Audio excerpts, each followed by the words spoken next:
Well, hello, welcome to another Embrace Live episode. It's Wednesday, 8 o'clock, thereabouts, just 1 minute past after.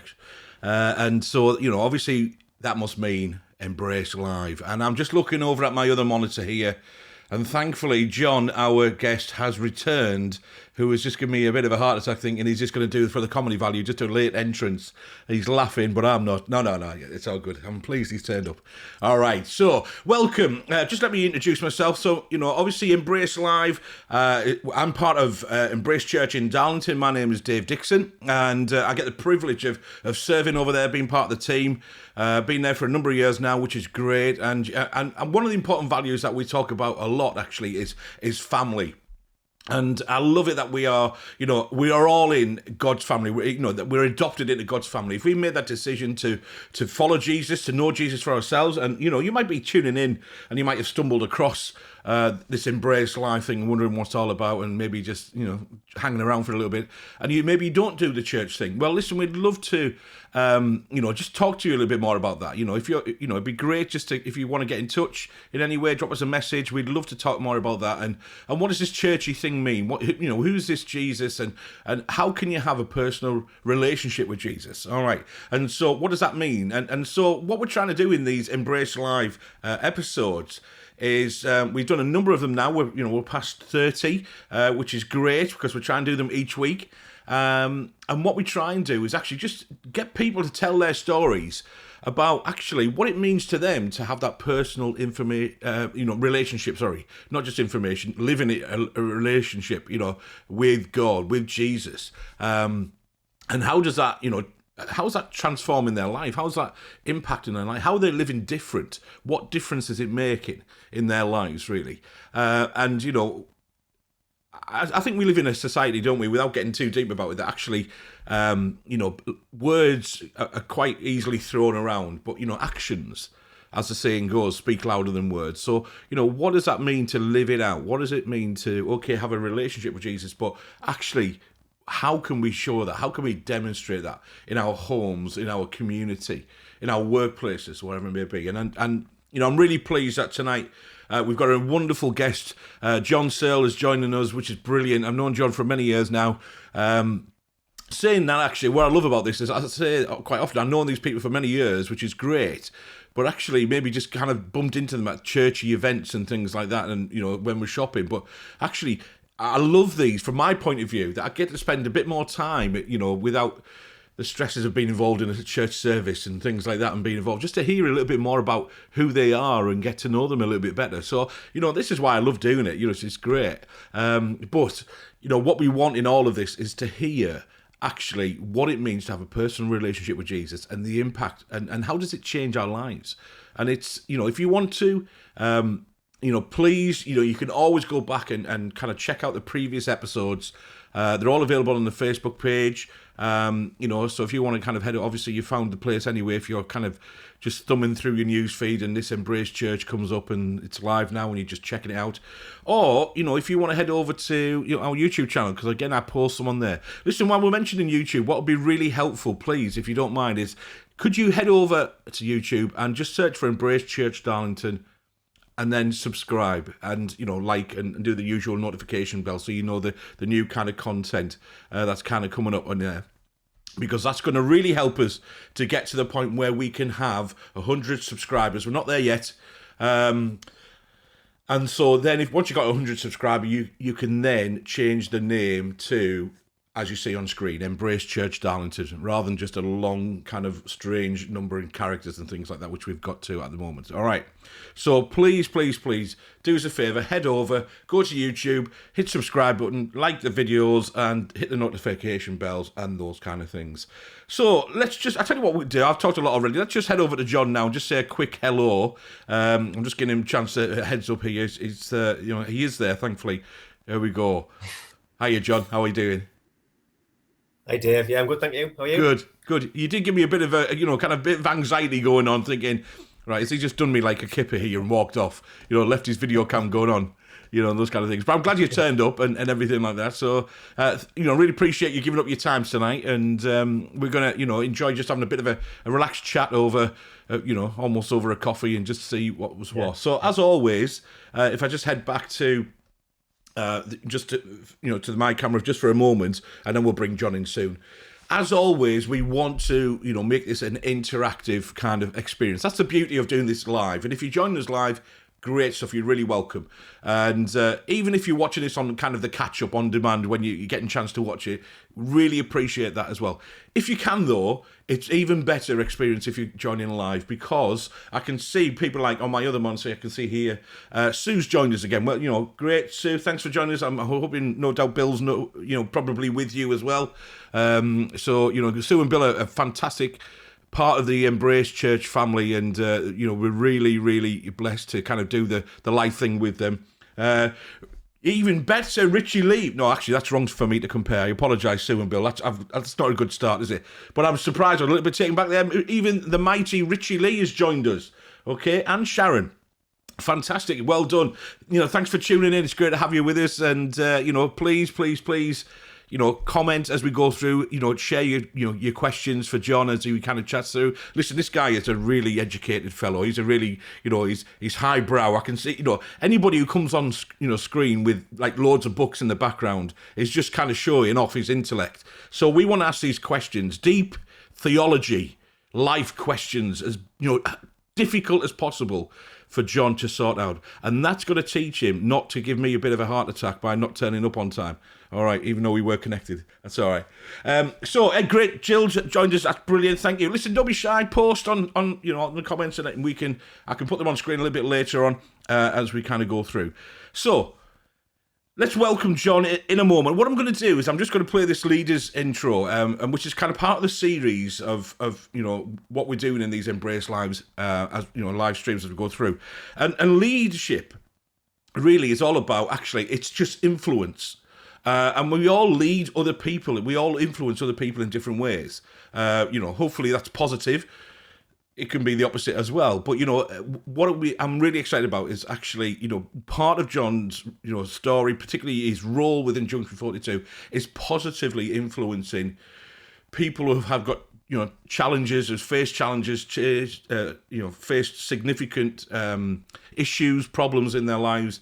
And again, John with Junction 42 is doing an amazing job to kind of help people in that situation as they come out. But I don't want to say too much about Junction 42, because really what I want to do is John to kind of tell us a bit more about that, and we'll even play the promo later on. So let me just play this intro, and then we're going to go straight to John. Here we go.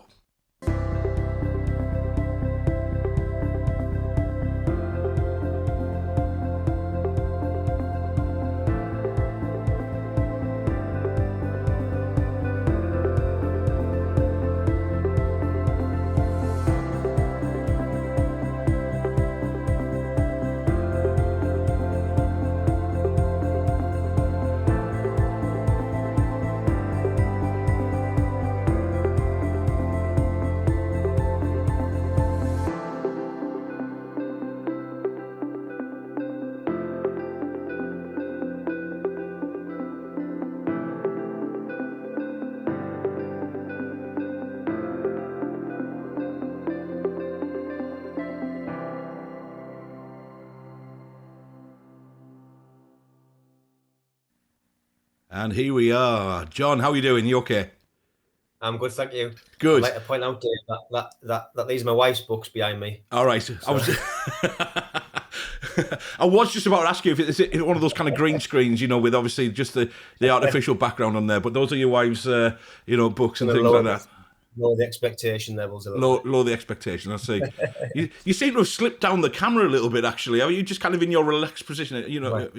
Yeah, I'm quite relaxed. Don't get too close. It's a bit intimidating. It's a bit scary. That's all right. I can move the camera around if we need to, but that's good. As long as you're comfortable, mate, that's great. All right. Yeah. So we've got other people joining us online. So hello, Paul, as well. Thanks for joining us. It's great. Now, obviously, what we've got underneath these two pictures, you can see of these wonderfully good-looking gentlemen. Okay. Is a blank space alongside the Embrace Live logo. Now, that blank space is deliberately there for your comments and questions as we go through. So please, like I say, let's be interactive. Thank you for joining us live. And like I say, if you can, set your reminders in your calendar for 8 o'clock each Wednesday, because I'm really pleased to say, and if we just jump across to this for a moment, I'll come back to you, John, sorry. But actually, if I show you this coming up screen here, that I'm really pleased to say that we have got guests lined up every week until the end of July. So, set your calendars, set your reminders, okay? And there's just some of the wonderful people who've agreed to come on, and you can see John in his wonderful beanie hat there, look, rocking that look as well, and his good lady wife, who's obviously the one who reads the books, and John just does the colouring in, I think, or whatever it may be, he does. There we go. All right. So, John, why don't you, it'd be good to hear you kind of who you are, first of all, a little bit of kind of background and things like that. If you want to tell us your credit card numbers and things like that, we'll all make a note of that. And, no. We won't go too far with the details. But, a little bit of who you are, put you into context for those of us who, maybe who've not met you before. What do you do for a real job and all of that kind of stuff. Have we talked about Sarah and your wife and those kind of family and things like that. And then it would be good then to kind of hear your story, really, if that's all right. So, I tell you what, put yourself into context. Tell us a bit about yourself. Name's John. I'm 40 years old. Never. I am 40. I know. What did you think, Dave? What did you think? Well, I'm trying to look at you now and think. Actually, if he shaves his beard off, I think you look about 12. So that's maybe you should feature again, and I haven't done that yet. I thought you were about 35. I wouldn't have put you into the 40 brackets yet. So there we go. Yeah, I've just joined. So last year. And became a Christian when I was about 20. When I was at university, and life changed pretty dramatically, really. Well, I'll tell you what. Why don't you tell us a bit more of that, kind of story stuff in a moment, if that's all right. Yeah. So you obviously you got family. You talked about your wife and married. Been married for just over 10 years. Got 2 boys, Joshie and Sam, 6 and 9. So, keep you busy. He keeps us very busy. Got a 5-month-old cockapoo called Jess, who keeps us even busier. Yeah, absolutely. Yeah. And you sound like you've got one of those what can I say, accents. You don't sound as if you're around the kind of Teesside area. So where are you from? County Durham. County Durham. Setchfield way. So yeah, that's not too far away actually. So there we go. So let's get the important stuff out of the way. Who's your team? Newcastle.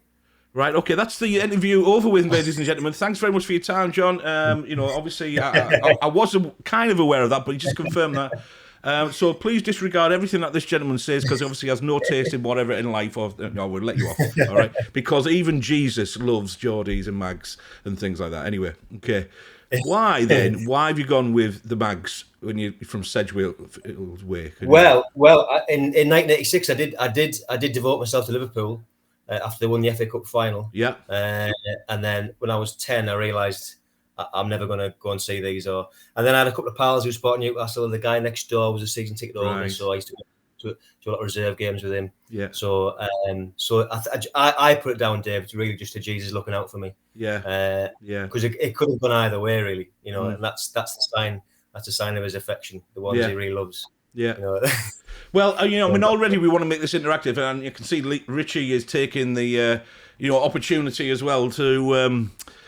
Can I just point out Richie Lee is my brother-in-law? Okay. Yeah. I think that's probably God's judgment on me. Yeah. Something wrong. Yeah. So I don't know whether Fat Man means anything to you. I don't know whether it's something you can share with us or whatever. But maybe if that's appropriate, we shall see. But maybe we'll come back to that one later on. Actually, let me just kind of add that to my favourites, and maybe we can get into it a little bit more later. But we'll see how we get on.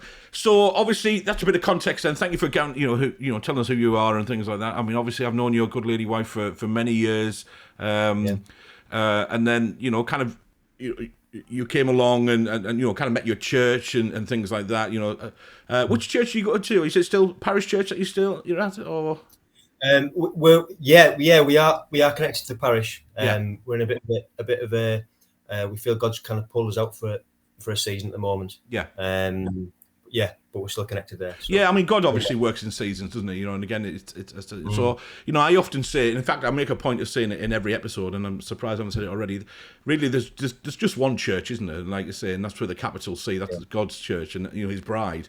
And there's lots of different flavors that we often talk about, and Stockton Parish Church is such a wonderful church. Got loads of people there I know well. Mark Miller's actually the vicar, and he's featured in one of the shows previously alongside good friends like Steve Whitehouse and so on, Jason and Julia Powell, and many others. Obviously you spent time worshipping there as a family as well. So a really amazing church. But again, seasons. God moves us around, shuffles the pack a little bit, and it's good. Obviously we need to continuously seek God, don't we? So, it led me and my wife and my kids, and led us to Embrace Church in Downton a number of years ago, really. So, it was just one of those things. I was quite happy actually at Parish Church, but you've got to be obedient, haven't you? Really, this is God after all, isn't it?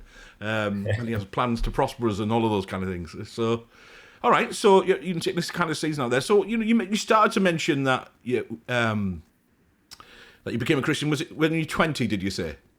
About that, yeah. So I'll tell you what I do is I just often just kind of ask the question, those kind of three questions, right? What was life like before then for you? What were the circumstances around leading up to that, point with about 20 when you made that decision to commit your life to Jesus, to follow Him?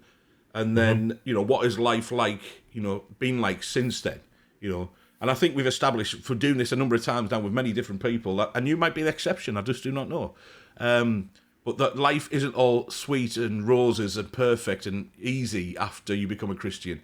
That is, just want to shatter that illusion quite, straight away.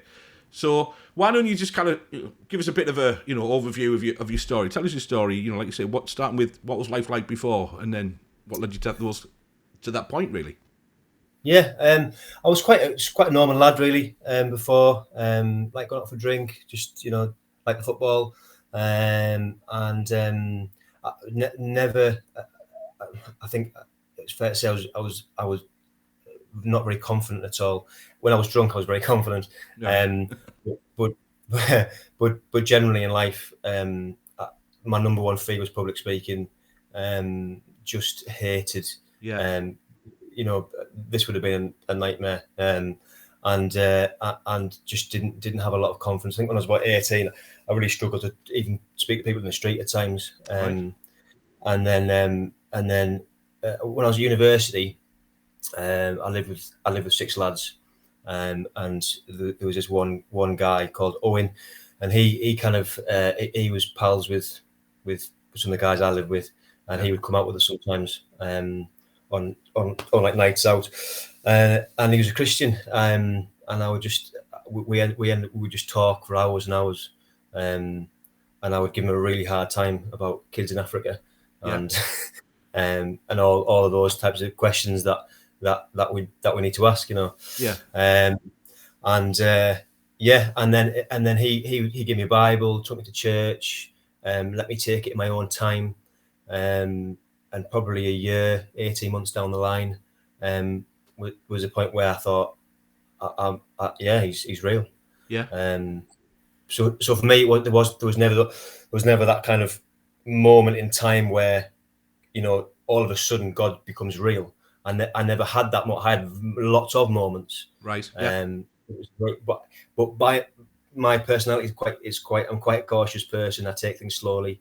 So it took about 18 months for me to the point where I had that many experiences of God, and that I couldn't deny His existence anymore. Well, let me just kind of jump in with a couple of questions then. Owen, thank you, Owen. Whoever you, obviously, I don't know you, Owen, but we just want to thank you because obviously, thank you for your faithfulness, because it's and kind of. Thank you for being grilled by John, and willing to kind of have those conversations and stuff like that. And I think, asking questions is good. And I think you're right. Those kind of questions, we should be asking, why is there, cruelty? Why is there hunger? Why is there, these real issues in the world that we just can't deny? And where's God in this? And again, those are really valid questions, and Yeah, the absolutely. opportunity, to kind of chat with somebody who knows Jesus, and to be honest, even if you know Jesus, you don't know all the answers. That's the thing, isn't it? We've got to be realistic about this. And so, thank you, Owen, for not hitting you over the head with the Bible, the Bible bashers as they are, they can be, but kind of giving you the a Bible and the Word of God, and there's not, like you said you're quite cautious, and it was a kind of process. It wasn't a kind Yeah, of miraculous overnight kind of thing. Now that can happen for some people, but like you say, absolutely. Yeah. it was over a process kind of thing. So I really, I just want to thank Owen, obviously, and it's interesting to hear that part of your story. Yeah, so. He took you to church. What was that like? Have you had much to do with churches previously, or did you just kind of go out the blue? What were you expecting? What was it like? Yeah, I mean, I had a little bit to do with church in that when I was a kid, my mum made me go to church, in a Church of England church. Yeah. They weren't Christians at the time. They became Christians a couple of years after I did. Right. But they weren't Christians. But for whatever reason, my mum wanted me to go to church. Actually, she used to drop me off and then go home. They didn't go in. They didn't go in, right? So Yeah. drop me off at Sunday school, Yeah. and then go home again. So it might have just been free childcare. But Yeah. but then when I got to like 11 or 12, I was like, Mom, this is not for me. So I had some experience. And then when Owen started taking me to church, he took me to different churches. I remember there was one time he took me to a church, and it was in a school hall, which freaked me out to start with, because I thought, why would you meet in a school hall? And then they had a big cross there, and that freaked me out even more. Wow. And then it was quite a lively church, which really freaked me out. So I turned around to it. So at some point they were worshiping. One person was on a chair with their hands in the air, Right. and I turned around and I said to him, "These are all mad heads in here." Yeah. And I turned around to him, and he's got his hands in the air worshiping, and I said, "And you're a mad head." But he was very gracious to me. He was very kind and gracious, and so he took me to different types of churches, really. Yeah. Which was good. So was that just trying, obviously trying to find a flavour, as to describe it, where you would feel, comfortable with to begin with, and that side of things? I think so, and I think he just wanted me to kind of experience a lot of the different expressions of church as well. Yeah. And you get different opportunities to get prayed for by different people, and or hear different people's stories, and So, and I think he'd had quite a few different links into different churches. So, that was good, really. That was good. Yeah. So did you land on a particular church then that you thought? I think we went to a Methodist church for a while, and then there's a few different ones, really. Yeah. But then I ended up coming home after that. I came back up to North East. So yeah. So what? So that was at university. Where were you studying? Just Worcester. Worcester. What were you studying out of interest? Sports studies. Right. Okay. And then you obviously came back to the mighty North East, and then you kind of settling and stuff like that. So what happened then? When you kind of came back, were you looking for work? Well, or what those kind of things? Were you still doing the church thing, or? Yeah, what had happened was Owen had asked me to go along to Soul Survivor. Oh yeah. For those who don't know, it's a big sort of Christian youth event, and he said to me, he said, "Oh, would you come and just help with the kids from my church back home?" So I think that was his way of asking me to come and experience God for a week. Yeah. So then I did, and then when we were there, I got chatting to this girl who we worked for this organisation called Parish. It was kind of like Parish is great, kind of a cheap man's Youth for Christ. Right. So then is that their slogan? Is that their tagline? I don't think it is. They probably wouldn't be very happy with me saying that. No. So you're not in the marketing department then. So then and then all of a sudden, I just really felt like God was saying, go and have a year out, right, and become a youth worker, which I had no ambition to do whatsoever. And and and so I ended up moving down to Wales for a year, and that was straight after uni, and then. That was really, I was part of two churches and we worked in schools. I mean, I knew nothing really about the Bible still. I was very, very immature. Why they took me on, I don't, I don't know. But that was really my sort of foundational discipleship year, really, because I lived with a couple of church elders and Right. yeah. What do you mean by that then? Really... John, what do you mean by church elders? Just for those who maybe don't do the churchy thing, what do we, does that just mean elderly people in the church, or? Well, there were elderly people, but elder really is part of it's a leadership responsibility. So yeah, so I live with a couple of the church elders from the church that I was based in North Wales. Yeah, and they were amazing. They just kind of asked questions all the time. They prayed for me a lot. And yeah, so that was amazing for me. That, yeah. And then after that, at the time I was thinking, I'm amazing. I'm giving God a whole year of my life, and then after this year, I'll just crack on again with what I was doing. And then at some point, it kind of dawned, no, you've given your life to Jesus. He's kind of in charge. Yeah. So then at the end of the year, I felt like they'd asked me to come back up to Stockton, or come to Stockton, and set up like a sports team in schools up here. Who's they at this point? Who? Pairs. Right. Okay. And so I just felt like God was saying, "That's go and do it. That's the thing," and I've been here ever since. So I did that for a year. Yeah, so I think that's the question you asked. What kind of things? What kind of things were you doing then when you came back up to Stockton? Then did you say what? So we're working in the schools, primary schools, secondary schools, doing sports clubs, doing assemblies, doing faith stuff, and I was based in a church here, so we're doing a lot of youth work, with sort of estate kids in Stockton as well. So how did you find the kind of school work then? Because obviously. It was easy to get into schools because obviously schools can be quite guarded. Working in education myself and stuff like that, and was it you're allowed to do this and this, and you can mention this heavily kind of regulated then, or we've quite free to do whatever? Or no, yeah, we were quite free, Dave. Really, I mean, we at the time there wasn't a lot of stuff going on in schools, and so maybe they didn't know what was coming. But yeah, there were. Schools were quite open to us, really, and were happy for us to do faith-based stuff in assemblies and after-school clubs. Yeah.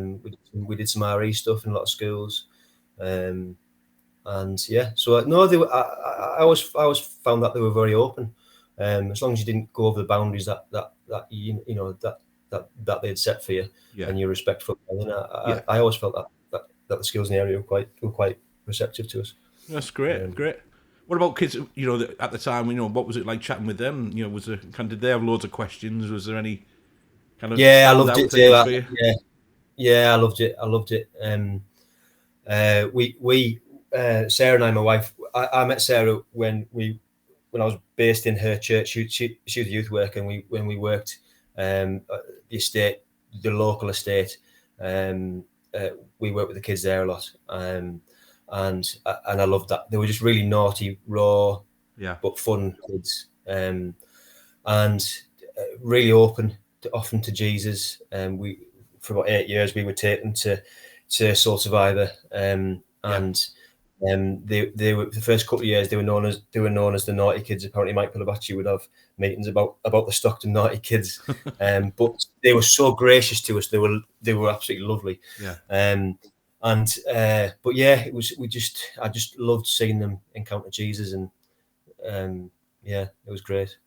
Yeah, I mean, Soul Survivor, obviously, and like many festivals, and Soul Survivor is well, we talked about seasons, didn't we? Right, earlier on, Soul Survivor's come to the end of its season, and other things have been birthed out of that.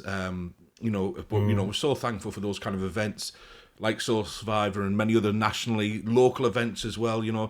Going back in the history books, often people will mention about Harvest, which is an event that's happened in the northeast for for many years, and that's had its season. And then obviously we've got the wonderful Kairos event that happens in Bank Holiday locally as well, Northallerton, and then obviously you might have seen the publicity about the Cedarwood event as well. That's kind of coming in July time as well. So these events are really, really special time. Having been involved with them, having attended as a young person, that was a long time ago. And then obviously being involved in them as well. These are really kind of special occasions, really, when you can get away from the normality, and particularly for these kids, like you say, the naughty kids from Stockton. The challenges that they were facing on a daily basis. To encounter God, amazing, and it's not easy. Obviously. Demanding for yourselves and to monitor them. And, if Mike Pilavachi, the leader of Soul Survivor, and his team were having meetings about the naughty kids, then, that was obviously challenging for you as well. We said we wanted to make this interactive, so I've just put this question on here from Alan. It says, what was the most difficult question a child in school or someone in youth group has ever asked you? The most challenging one? Question, Alan. Good question. Alan's great at questions. Alan is the senior pastor of Embrace Church, so he loves a good question. Does he? Yeah. I remember one kid asking me in a playground once. I can't remember how he phrased it, but he was basically saying that his impression was obviously that when you became a Christian, you stopped sinning and doing anything wrong. Right. So I think he maybe asked me, when was the last time you sinned? Something like that. He was about 7. Yeah. All right. Yeah. What was your answer? This morning. Yeah. But that's what I loved about youth work, is because they don't care. Yeah. They just ask you what they think, particularly the naughty kids. And I think often well brought up kids have got more of a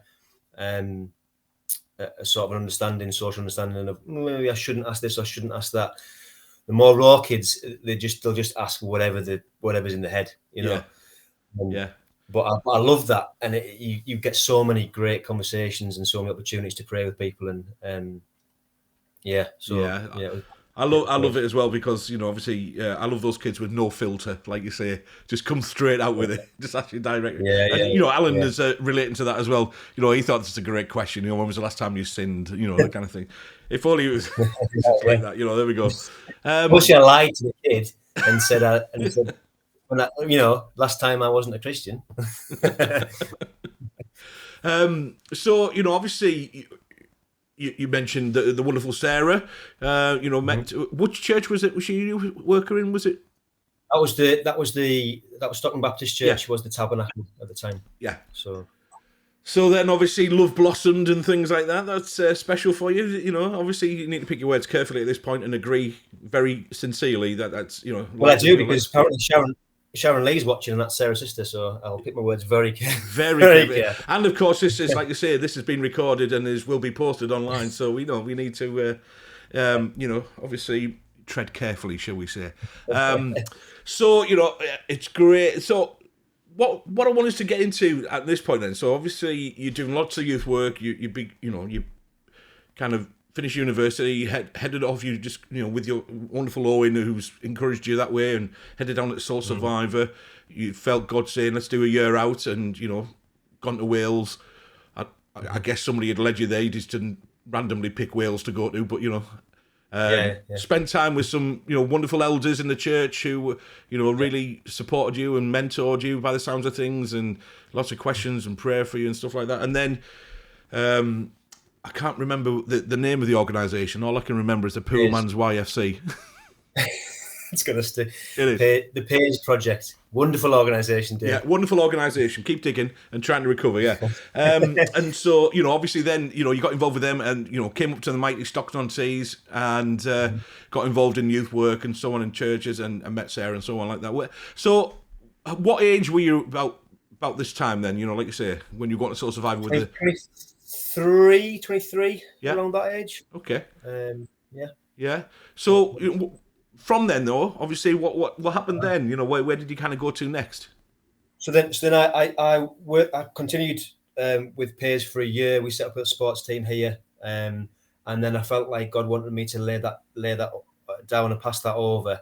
And then I felt like John Burns was John Burns. Yeah. He was a Christian leader in the Northeast at the time, and he was kind of loosely mentoring me. He had a word for me, and he said, "I think you should just take 40 days out." So I did do that. I went off for over 6 weeks, and just took my Bible, bought a car for 150 quid, which Quick Fit couldn't get working. They're working it for an hour, and then the guy pulled me in. I remember, and he said, I can't get this. Look, I've been working this for an hour. And I said, Holy Spirit, please just fix this car. And then immediately, he just whatever was too tight, he couldn't get. And anyway, I bought this car for 150 quid. Got a tent and went down to Wales and spent 3.5 weeks in Snowdonia, just kind of walking around praying and with my Bible. Right. Yeah. And then a few other spots, and then felt as though that season should continue for a little while longer. So I spent about a year in total, just me and my Bible, just worshiping, praying, and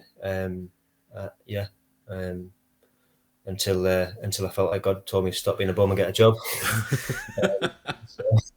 That's interesting. Like you say, we mentioned seasons a few times now, but obviously you clearly wanting to, and a guy who's been, living out his faith and being guided. But you mentioned it a few times that you felt like God saying this and that. How does that happen? For those of us maybe who are not quite, sure about hearing from God. I know it's not a formula. It's not kind of a certain way. God's not like that. We can't put God in a box and say this is A and B equals C kind of stuff always. But how was God speaking to you personally then? Like you say, to motivate you to go and spend a year in Wales, walk around, again, how were you managing practically in all of that? How were you convinced that God was telling you to do this? Yeah. I think Dave, the more important question is not how, it's how do you hear God? It's because I don't think the hearing is always the how you hear is almost the most important thing. I think if you seek God and if you seek His voice and you say, God, I want you to speak to me. I want to hear from you. I want to hear your direction. I want to know what you want for my life. Yeah. God finds a way to speak to you. Yeah. Whether that's through, somebody. So one day somebody texts me a verse, and somebody else texts me this exactly the same verse from a different part of the country that never met me before. Yeah.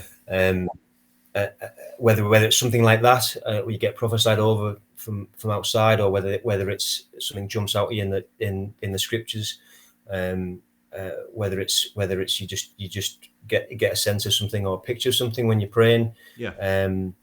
And then go away and ask God to confirm it to you, and then he speaks to a different avenue.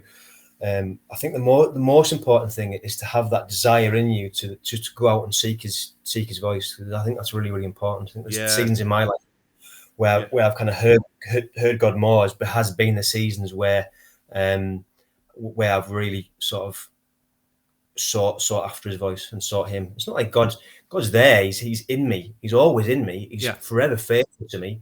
I live in Psalm 23. Do you know what I mean? He's always faithful to me. He's always He's always wanting relationship with me. He died for that. But there's just something about the importance of seeking Him. Yeah. Wow. Yeah. Wow. Yeah. Great. Like you said, I just put on there that Alan totally loves that as well. Like, obviously what you're saying, that these comments would be hungry to hear from him. And again, God is there. He wants to speak to you. He wants to engage with us. Absolutely. It's a relationship, isn't it? It's not a one-sided thing. Like you say, we. God's. We're desperate to hear from God. God's desperate to talk with us and stuff. So, obviously, you had this then, year-long kind of season of seeking God, and then God's quite clearly spoke to you and said, "Go and get a job, you bum," that kind of stuff. And I'm not sure if he used those words. It's all right, okay, it's all right. Well, you never know.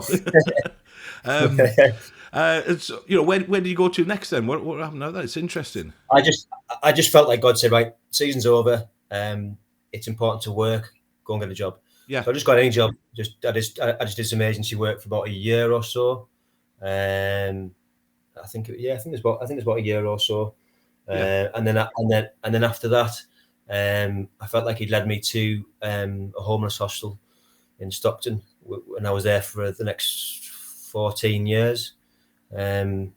So what were you doing there? So, playing pool, watching Match of the Day. It was basically just it's a 21-bed hostel in Stockton, male only. And yeah, so the idea is that it's just guys come in homeless. The idea is that you support them, help them to move on. Ultimately, mostly working with drug addicts, alcoholics, but not always. So that was there. So that, I mean, that probably, you know, obviously leads us then into, I know you may well, we've kind of jumped a lot probably in gap wise, but I'm just conscious of the time that, you know, it kind of leads us into, you know, obviously you work then with Junction 42. I think what I want to do at this moment is just to highlight the work of Junction 42. I thought I'd play their promo video that's available, and then maybe we can come back and then you can tell us about your work and your role and the impact that that's having and so on. So let's play that promo. Here we go.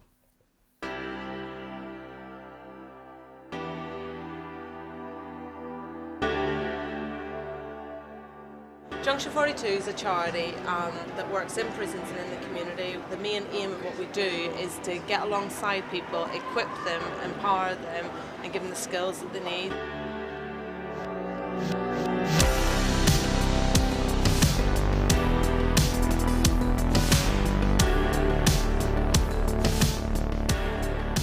I've had a few struggles since I've been out, and I've always been there to support it, you know what I mean? Even though I haven't been altogether there, they still never like abandoned and thought, yeah, we'll give up on that. It's opened lots of doors for me, and been a very positive, calming sort of influence. We're always there for them, we're always helping them, always trying to get them jobs, stability, and look towards the future with God.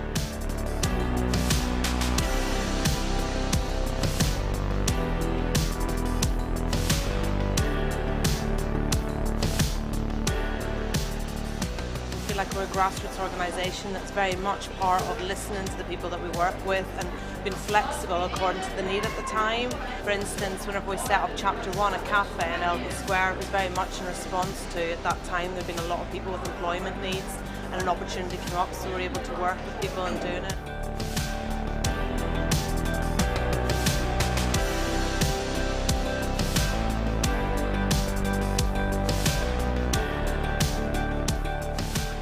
Our faith is what not just motivates us, but the models and everything that we do is very motivated by providing community, providing support, and providing belief in people. I was very comfortable in my faith, and going into prisons, just doing life with the boys and stuff, it's really stretched me, it's really grown me. I know that Junction 42 is my home, and even if I've gone through hard times, I wouldn't always come here. I really feel like I play a role now in helping other people's lives because my life has been helped. I knew they were going to be there no matter what, and now they just feel like family. That's absolutely great.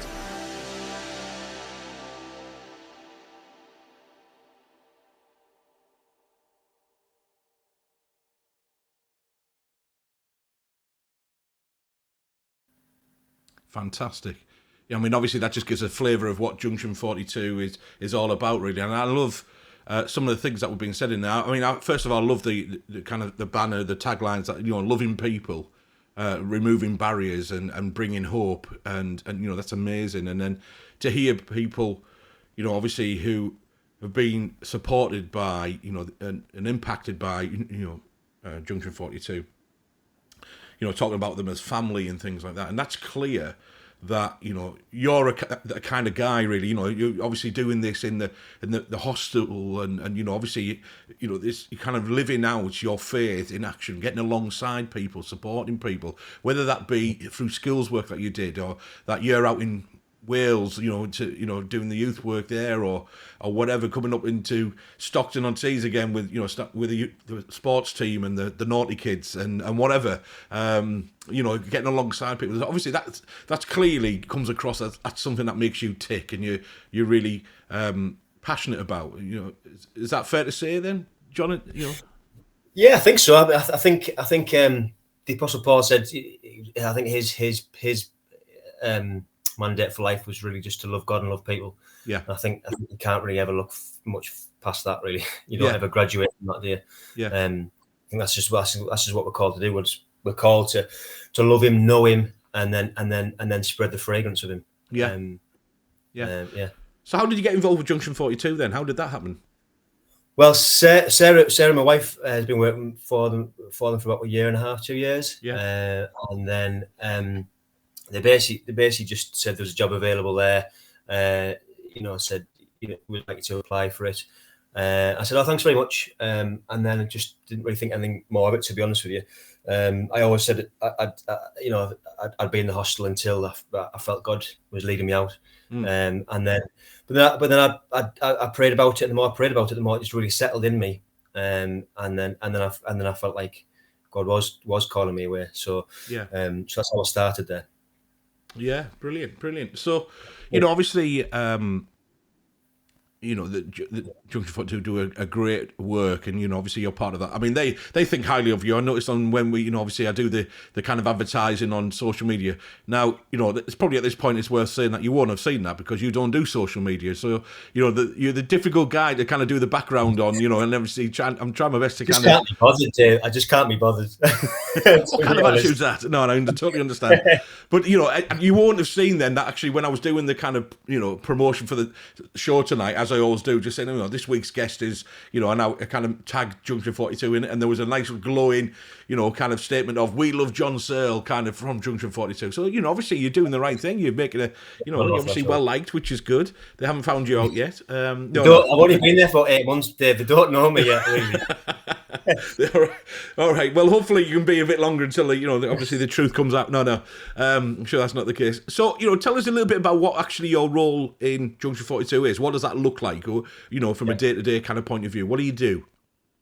So I'm part of the community-based team in Teesside. So we cover we basically support people coming out of prison up in County Durham, across Teesside, over towards sort of Gisborne, Saltburn way. Right. Most of the people would be in the Tees Valley area. And I'm also going to be going into prison a little bit as well, maybe do some alphas and just to kind of be a link, really. But most of what I do is I work with the men who come out. So they'll come out often. They've got no ID. They've got nowhere to live. They're very ill-equipped for life outside, and it's hard enough as it is. Yeah. If you've done a long sentence, to then come out of jail and be expected just to crack on with life, that's often why there's such a high rate of reoffending and people going back inside. So our job really is just to kind of put that support around them and help them to move on. So we've got we get a lot of referrals from the DWP, so we work quite closely with them, with job coaches, and try and help the guys onto training courses, into work. Yeah. But also really just to kind of be around there for them as well. And one thing I really enjoyed about Junction 42 and appreciated is they've got, while they work with DWP, they've got they're quite a professional organisation. They haven't shied away from encouraging everyone to preach the gospel. I think a lot of Christian charities, they start off and it's all about the gospel, it's all about sharing Jesus, and then over time, and I understand why, over time, you're going for pockets of funding, you can't preach the gospel, your employees change, you get bigger, it just becomes harder and more limiting. One thing that they seem to have been really good at is keeping the main thing the main thing. And brilliant, so I've really enjoyed that. So I'm absolutely free to talk to people with Jesus appropriately. And what we've got is wherever there's a community team in the northeast, they've also got a local Connect community. So obviously about these days because you lead worship in the Stockton one. Yeah. Very often. So tell us about Connect then. What are Connects? Yeah. So Connects are they are essentially Christian communities set up. Wherever there's a community Junction 42 team, you'll have a partner in Connect their community. So basically, they'll meet on probably on an evening. There'll be some worship. There'll be probably a meal. Yeah. Someone will probably share a testimony. There'll maybe be a short sermon, opportunity for prayer ministry. It's just really it's there. It exists really just to tell people about Jesus and to draw people into the kingdom. Yeah. So the guy who sets them up and runs them, doesn't run them all. They all have individual leadership teams. But the guy who oversees them is a guy called John O'Connor, and he is the husband of Joanne O'Connor, who's the director of Junction 42. Yeah. So he had a terrible life. You'll probably know his story where he witnessed his father murdering his mother. Yeah. I think when he was about 11, and he just had a terrible life. He heroin addict, crack addict, alcoholic, everything else, addicted to tablets. Became a Christian in a jail cell when he was 24 and completely changed his life. Yeah. And now he runs these Connect communities. Oh, I'm really pleased that actually it took me a while because he's a busy fellow like many of us, but I eventually nailed him down to a date. So he is going to come on here and tell his story and talk a bit more about that, John. So which is really powerful testimony. It's a crazy story, really. Yeah, absolutely. And so again, I'll look forward to that. And like you say, set your reminders. 8 o'clock each Wednesday. Like we said, we've got every guest right through till July, and I'm going into August now and stuff. So it's really exciting. But John's certainly going to feature on there. But certainly in the past, we've had Pete Conroy, who's featured in the show and who's definitely involved, obviously, in Stockton Connect. And Tony Granger's got a date again. The original date we had to move, but he's going to come on as well. Who Middlesbrough Connect and many others as well. Obviously, Brian and Stella Jones has been on as well, which is the Moses Project, which is where Stockton Connect is held. And I know that actually just this week, hasn't it? That there's been a Connect launched in Gateshead as well. So. I'm not sure when, but there's one in Newcastle, Durham, Gateshead. So again, that's on social media, John. That's just been launched this week. So that's where normal people get their news from and stuff. On WhatsApp, Dave.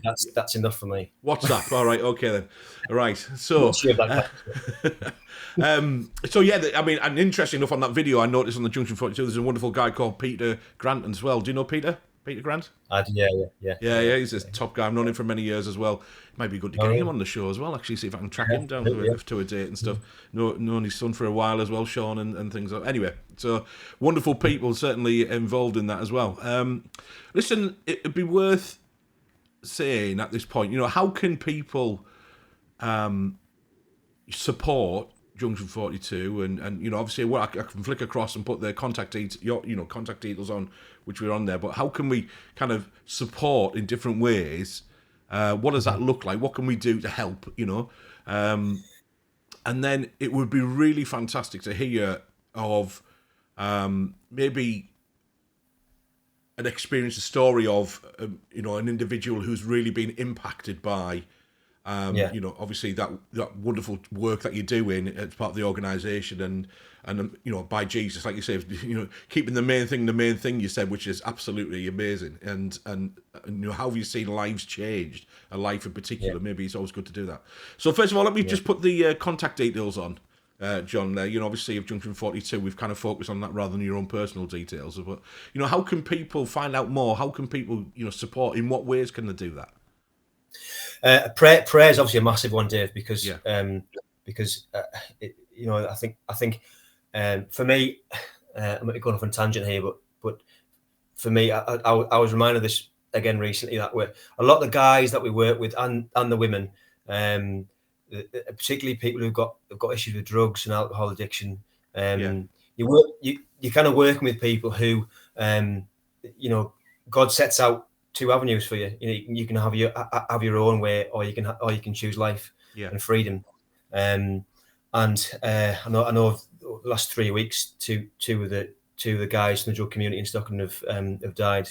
Guys that I worked with in the past. Actually, one was from Connect, and I'd just been saying to him on the Thursday night, you're not long for this world unless you make some changes.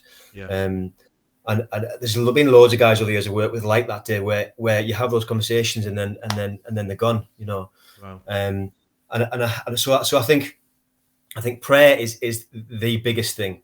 You know, pray that the people who are working with these guys and girls, that they have the grace and the love, and they have opportunities to share Jesus, opportunities to pray with people, and that God would draw them and really shower His affection on them. So prayers for me will be the bigger one. Financially, obviously, financially, you know, finances are a big thing as well. So there's plenty of opportunities to give. You can give to employees personally as part of their wage, or you can give to the organisation. So those would be the two big things, really. Yeah, absolutely. I mean, I'll put the contact details on again, you know, in a few moments. But you know, it's well worth obviously just keeping yourself up to date. You know, we obviously saw a bit of a snippet in the promo video about the amazing work. We've heard it from you.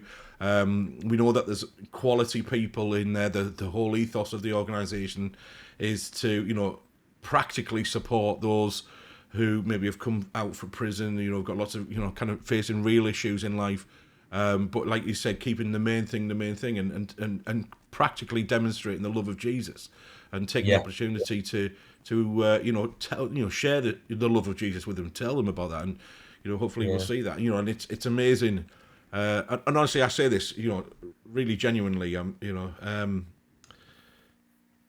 know, to be in, I love Stockton Connect. I just love the opportunity to be a small part of that, and just to get to know, you know, those that are attending and things like that, and you know, serving in some ways, doing the music and stuff. But they are, honestly, they're events that, or times when I really look forward to every time. You know, it's a real opportunity. And I know that, you know, I speak for Liz and Mike Connolly, who are good friends of mine, who often are with me and you know, faithful in doing that as well. And we all feel the same way, you know, because it's great to get to know and hear the stories of people who are facing real difficulties, but coming to know Jesus for themselves, and you know, working out that life thing, you know, that transformation. Like you say, it's a process, isn't it?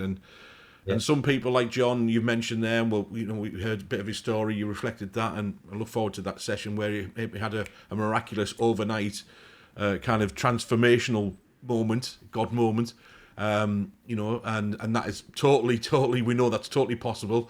But for, you know, for other people, like you said, who it maybe was an 18-month kind of process, or, you know, those kind of, it wasn't a big flash in the sky or those kind of thing, but or whatever, but it can be.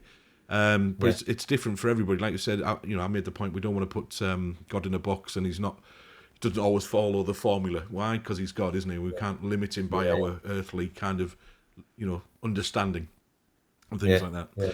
So listen, it's been fantastic that, you know, obviously you've come on. I mean, you said that you were you know, really quite shy and couldn't talk to people in the street when you were younger and things like that. But obviously, I think you've done. I've heard you speak, and you're a powerful speaker from a platform, but you're a more powerful person getting alongside people and just, you know, practically doing that as well. You know, so living the life and so on. So, you know, certainly, you know, honestly, I don't just say this lightly. You're a guy I admire, and you know, again, there's, you know, bless you for all of the work that you do that people see and people don't see. You know, again, it's much more behind the scenes kind of stuff and so on. But just to see, you know, because I like to, well, we all like people watching, don't we? Otherwise, why is reality TV so, you know, comment on, you know, or whatever? Not that I watch that kind of rubbish, but, you know, the kids do. But you know, I see the relationship that you have with those in Stockton Connect, and how you relate to them and so on, and how they respond to you as well. So it's great to see Jesus working, you know, through you, and you representing Jesus' love practically alongside them. So, you know, good on you, mate, and, you know, keep going. And, you know, like you say, and please, I'm going to put the contact details on again, just for everybody. Listen, get in touch with Junction 42. You know, yes, absolutely, we can all pray. But you may feel like, you know, like John mentioned as well, you know, because a lot of these organisations don't just happen. They need support, either for individuals, like you say, given to their salary and helping with that, or as the organisation. You know, it's, you know, we're living in a world where actually, you know, those pots of money that you're going after, and like you said earlier, are drying up, and often come with lots of limitations about what you can do with them. You can't mention God or faith or anything like that. But, you know, again, we can give and give generously to organisations like Junction 42. So please support them. Please support the Moses Project and others as well. You know, obviously, there's just so many in there. But, you know, again, Junction 42, get in touch with them. Find out more about, you know, what they're up to. You know, like them on their social channels. And we'll, you know, obviously, you just then be able to keep yourself up to date like normal people do, unlike you, John. So... So it is 9 o'clock. We're gonna end in a moment. So just how's it been? Have you enjoyed it? Has it been all right? Yes. Yeah. Thank you, Dave. Nice, I just want to do one more thing actually before we go, because we did say we might come back to this one. We would like to know about Fat Man, wherever that is. Obviously, that Richie, your brother-in-law, is asking about. So before we sign off, Richie's causing trouble. Fat Man was a figment of my imagination, which I've done with all my nephews and my kids. So you just get a massive onesie, and you get as many cushions and stuff as you can, and then you put on a Kazakhstani accent. Yeah, and call yourself Fat Man. So Fat Man, he really I think he won gold in the Olympics in '96 wrestling. I've created a character over many years, and you just beat the living daylights out of the kids, and they love it. Okay. So next time what we need is footage of Fat Man in action and, you know, those kind of things. Or even better, what I'd like to see is you and Richie both donning Fat Man outfits and getting yourself, you know, do that and then video that and put that on YouTube, because that will be a viral sensation. I'm telling you now. Okay, certainly I would love to highlight that in a future episode of Embrace Live. It would be, you know, prolific, you know, and, you know, amazing. All right.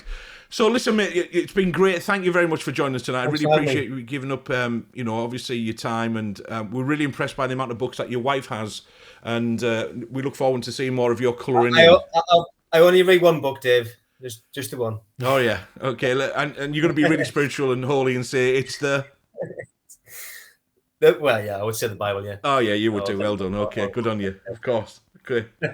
All right. I still think you'd look about 12 if you shaved your beard off, but we'd like to see pictures. Thanks, if you do that. Then here we go. All right. So let me, you know, if you stay on stay on, and I'll talk to you afterwards. But just let me kind of wrap things up, John, and when we can kind of maybe chat a few little times afterwards. All right. So let me just say, everyone, you know, it's been great. Another Embrace episode, which is superb. I will get this uploaded to YouTube. Obviously, it's going out live on Facebook. But please, again, set your reminders every Wednesday, 8 till 9, thereabouts. And I've got guests, like I say, right the way up to the end of July, and I'm working into August. And it'll be great for you to join in live if you can, to, you know, fully experience, you know, obviously interacting with the guests and stuff like that, which is great. And again, thanks to John for doing, you know, obviously giving up his time tonight. It's been brilliant, and hearing about the work of Junction 42 as well. Support them. And then, you know, if you can't make it live, then please do, you know, kind of catch up when you can. And it'd be really helpful, like I said, if you don't mind, please heading over to our YouTube channel just to, you know, subscribe and usual kind of like the video and hit the, you know, notifications bell and things like that, so we can, you know, head to that 100 subscribers so we can have the Embrace Church Darlington address like we would like it to be. If you would like to know more about Embrace Church Darlington and what we do, and, you know, we meet in Darlington obviously on every Sunday and other things as well, then you, of course, please feel free to kind of head over to our website and find out more information, or you can like the page, and we often post our social channels as well. Follow us on Insta and things like that as well if you want to. It's been really, really good just to kind of chat with John, and thank you again for tuning in. Same time next week, okay, 8 o'clock. Embrace Live. Thanks very much. Take care, everyone. Cheers. Bye-bye.